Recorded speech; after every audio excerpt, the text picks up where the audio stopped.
Hey guys, big news, the Nikon D600 has finally been announced. In this video I'm going to go through what the specs are, who it's aimed at, how it compares to the rest in the lineup, how's it compared to the D700 and the 800, how's it compared to other brands' rivals, and who's the camera actually aimed at. And I want to talk about why we shouldn't totally lose our shit and think that this is some gift from the camera gods and that it's really just another camera.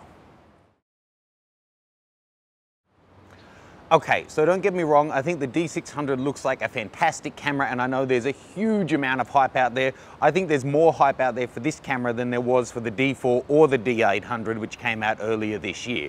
Now, the rumor sites have been going crazy for yonks now, and they pretty much nailed it down to the price, specs, and the release date and the release time. So somebody isn't really following their non-disclosure agreement properly, I think. Looking at the specs, it looks pretty great. 24 megapixel, 39 AF points, 9 of them are cross type, dual SD cards, 5.5 frames a second. It'll do full HD video in DX or FX. It's got headphone and mic out, so it's really aimed at videographers as well. And the big thing, like the D4 and D800, it does full uncompressed video out. And something brand new, which is kind of straddling the film and photography side, is it'll do in-camera time-lapse, where you can set up a time-lapse, then it'll put it together as a pictures-only slideshow video in full quality. So that's pretty great. Now, that's all great and wonderful, and I'm sure it's going to sell like crazy, but you do have to stop and look around at the market and think, is this such an enormous thing? Now, if you're watching this and if you're considering the D600, I assume you know the argued reasons why FX has advantages over DX. There's some going both ways. In the past, it's certainly true that FX cameras, bigger sensor, more light catching capabilities, better high ISO performance. But keep in mind that technology is always changing. A mid-range DX camera now has far superior high ISO performance of, the original FX or even medium format cameras. It's also a product of engineering and technological advancement, and that's improving with every generation. So yes, it's going to be great, but the D7000 and the D300S are already pretty great. So it fits pretty well in between the D300S and the D800. It's got the built-in autofocus mode. It'll do wireless control with the option.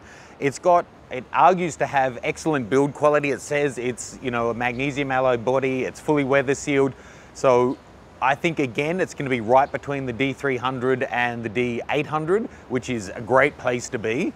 It's got dual SD card, as I mentioned before. Now, if you want the body smaller, use smaller cards. They're not as fast as compact flash, but SD cards will record full HD at high quality, no problem whatsoever. So don't worry about that.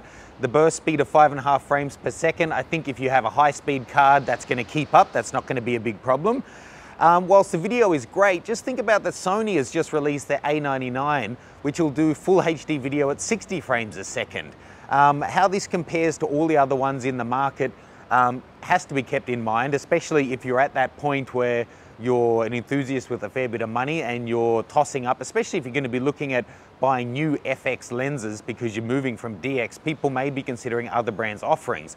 Look at something like Pentax's current flagship. It is a DX size sensor, but its performance is outstanding. The independent testing that sensor gets really puts it up there, and that's due for a replacement as well. Photokeen is next week. What's going to come? Canon, they've got their 5D3 out, and on paper, it looks pretty similar to the D600, really. 24 megapixel.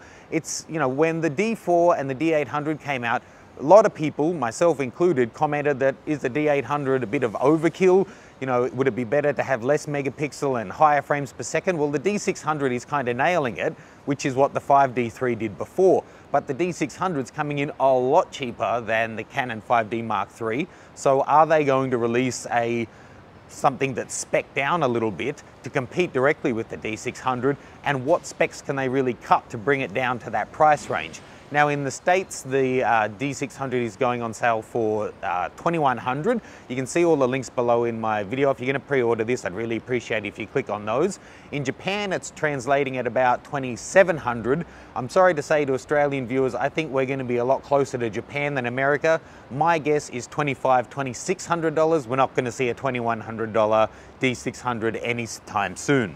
So my point is that this is a stepping stone camera. Yes, there are advantages to going FX, no doubt, but don't get blinded by the fact that it's FX as opposed to DX. DX are still performing amazingly well. If you have a load of DX glass, you're going to have to upgrade that, or of course you can use it on there, but it's going to be at a greatly reduced resolution, probably somewhere around 10 or 12 megapixel. You know, there are other advantages and disadvantages either way. Just don't totally lose your mind over the fact that this is an FX that's suddenly within your budget.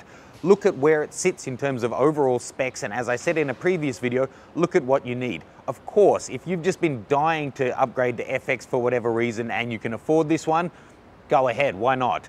Just don't lose your mind and lose track of the fact that DX to FX is some huge quantum leap that can never be mounted. I guarantee you in 2 years' time, the DX cameras coming out will have better performance than the D600. Technology just moves like that. So who is this one targeting? In my opinion, if it's for those people who, well, there's a couple of different categories, and I'm not belittling or judging any of you, but it's for people who have been waiting and waiting and waiting to go to FX for whatever reason. This is a great entry-level price. Well, it's not entry-level exactly, but comparing it to the D800, which is, you know, several hundred or even $1,000 potentially more in Australia, it's great.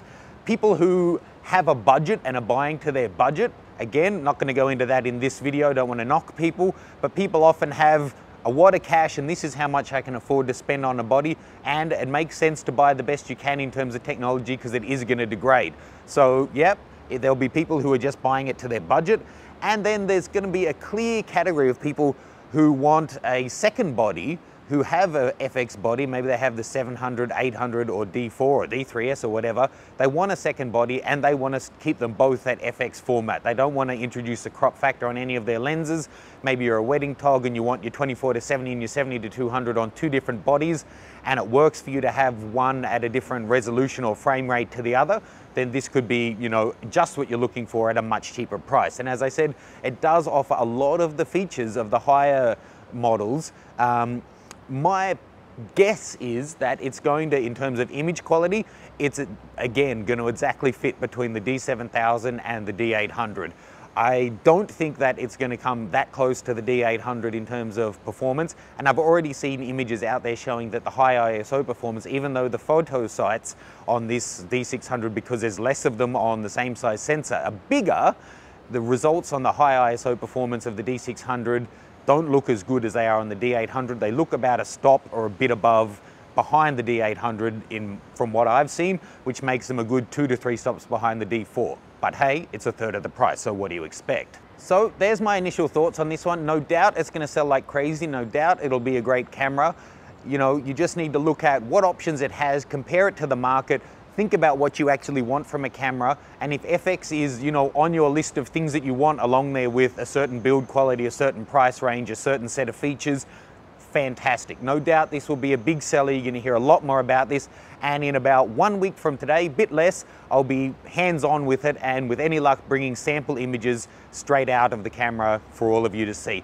Please click to subscribe and share this around with anyone that you think might be interested. Jump onto that nikonguy.com and you can sign up for our mailing list, and I'll see you soon with lots more news and reviews.